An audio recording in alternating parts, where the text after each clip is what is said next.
Retirez le sac de la poche.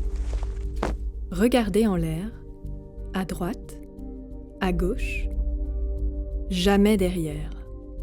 Ne jamais regarder derrière. Will-Not n'a jamais commis le pire. Will-Not fait ce qu'on lui dit de faire et s'en contente. Will-Not ne se définit pas. Il ou elle, aucun sens ne prend forme en son fort intérieur. Il, elle ne sait pas comment s'écrire. Elle ne sait pas comment se voir. Face au miroir, elle est perdue. Quel accord placer ? Veut-elle allonger les mots ? Veut-elle se voir accorder une voyelle supplémentaire pour célébrer la jolie boîte rose dans laquelle elle serait placée ? Si seulement elle se laissait faire pour cela aussi. Serait-ce une si douce célébration ? Mascarade, pense-t-elle. Ironique mascarade. Elle se regarde de nouveau. Un corps qui correspond plutôt à la boîte rose. Pourquoi refuse-t-elle en bloc d'y aller ? Elle qui obéit si docilement. Sa soumission intégrée l'adoucit, efface sa posture, son caractère.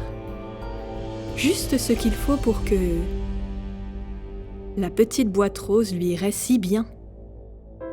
Elle soulignerait agréablement son teint.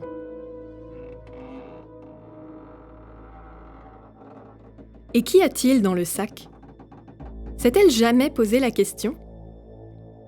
Will-Not a vaguement osé se la poser et a refermé le dossier aussi sec. Ne pas prendre de risques. Elle n'est pas si mal dans sa situation. Ne pas trop regarder dans les recoins qui ne veulent pas être vus. Car une fois découverts, les recoins voient eux aussi.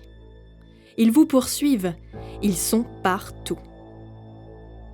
Will-Not, nue, se regarde encore. Un corps dont elle ne sait que penser. Un corps. Une beauté propre. Elle aime ce corps, seule dans cette pièce dans laquelle personne ne daigne mettre les pieds. Un vieux grenier poussiéreux, directement sous le toit. Une charpente boisée, aucune ouverture. Armée de bougies, attentif à n'en laisser tomber aucune, pétrifiée à la seule idée d'embraser ce qu'elle considère comme son refuge, elle fait face au miroir vieilli, entouré de vieux cartons remplis de bibelots, vêtements et livres oubliés depuis longtemps.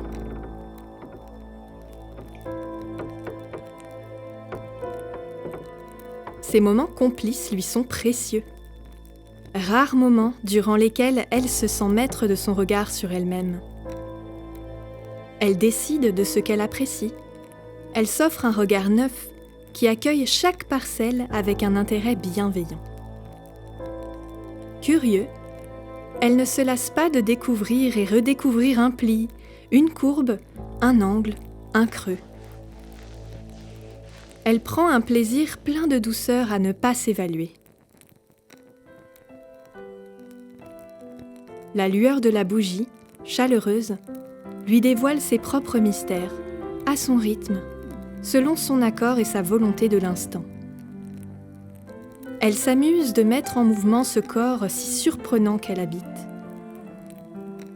Un corps qui change, selon son programme propre, mais aussi selon ce qu'elle lui fait faire, selon les traitements qu'elle lui prodigue. Un corps que d'autres peuvent atteindre et modifier, avec ou sans son consentement. À cette pensée, elle grimace. Sa gorge se serre un instant. Elle ne veut pas se rappeler. Elle ne veut pas regarder dans le sac. Un courant d'air frais menace un instant la flamme orangée des bougies et Will-Not a la chair de poule.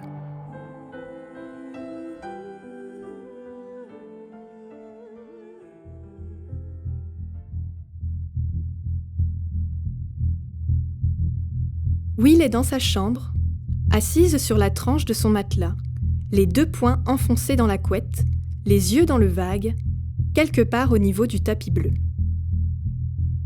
Il commence à se sentir franchement à l'étroit dans sa boîte.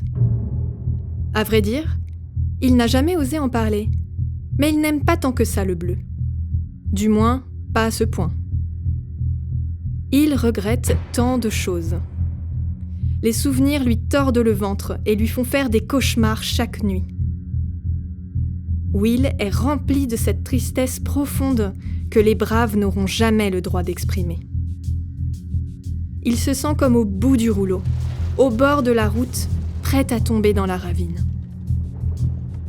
Will aimerait aimer son corps et aimerait qu'on lui fiche la paix.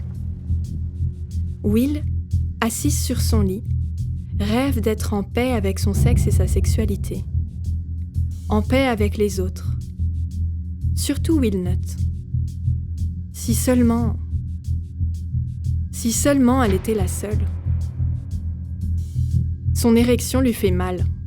« Mais je n'ai rien fait de mal !» lâche-t-il, dans un souffle agacé. Il voudrait tant y croire de nouveau. Cependant, depuis peu, un doute s'est immiscé. Le doute a trouvé une faille et s'y est engouffré.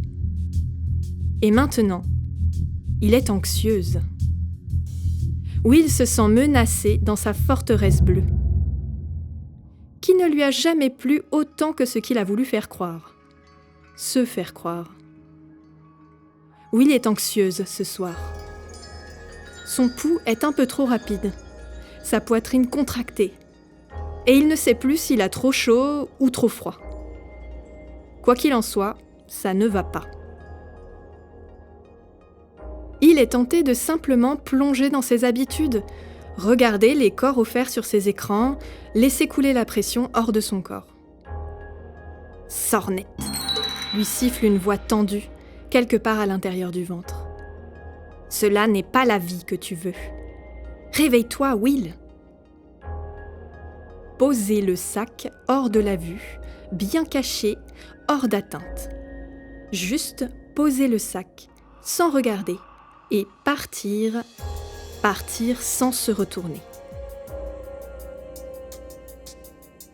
Will déteste les miroirs. Ce qu'il y voit ne signifie rien. Will s'entend parler, Will se regarde agir, et depuis quelques jours, il se sent hors de son être, hors de sa vie, et tout ce qui paraissait normal et sécurisant est menacé.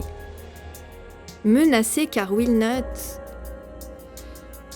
Elle a mis le doute dans le cœur de Will et depuis, il ne sait plus.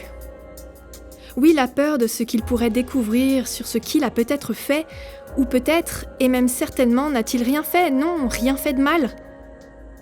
Will ferme les yeux et serre la mâchoire. Tout ceci n'est pas digne d'un bon H. Encore un peu, il va se mettre à pleurer comme s'il était... Non. « Je suis un bon bordel !» éclate-t-il, les épaules relevées, les yeux tournés vers le plafond. Tu vois comme tu te sens obligé de le prouver. Et prouver quoi au juste ? Pour qui ?